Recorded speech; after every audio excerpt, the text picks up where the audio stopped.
we've been having a lot of meetings with different marketing directors, different companies, and most marketing directors that are in the industry is typically around 35 plus. Oftentimes, I think they stop growing. They just stop learning. Thought it would be good to kind of shine some light on it. A lot of us older guys that are 35 and up, a lot of times we've been in marketing for a long time, and we've become stagnant. We get so used to what we've done in the past, or still ride on the success of our past. So I went to school as a software engineer back during early 2000s and graduated with a degree, and a lot of the programming languages have completely changed. It evolved.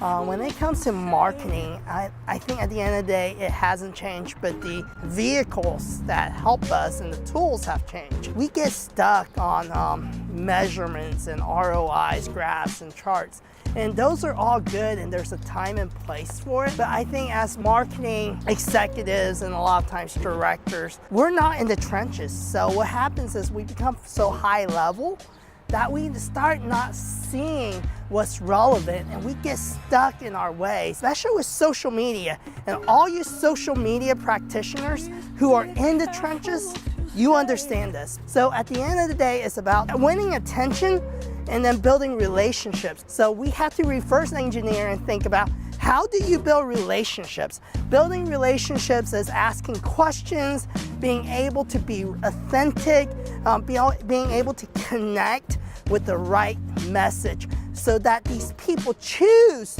to do business with you, or use your service or buy your product. I challenge anyone that's a marketing director or a business owner, do some of these things yourself. Play with a Facebook page or an Instagram page. Become a practitioner.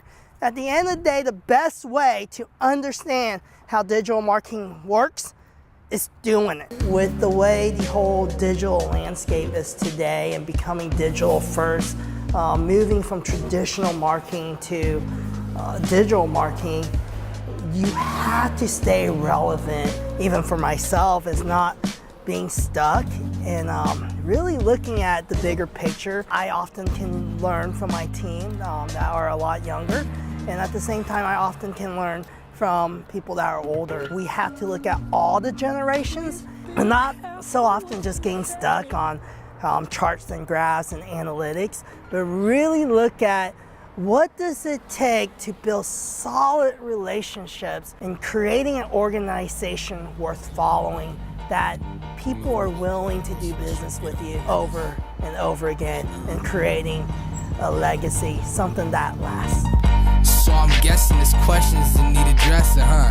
Like how we fresh in the adolescence and wrecking them. Hand them tracks, he destined to make a mess of them. Snapping necks and records in matter of seconds. Check him, son. No affection, he's doper than sex sessions, son. Chilling for a while on a pile of the rest of them.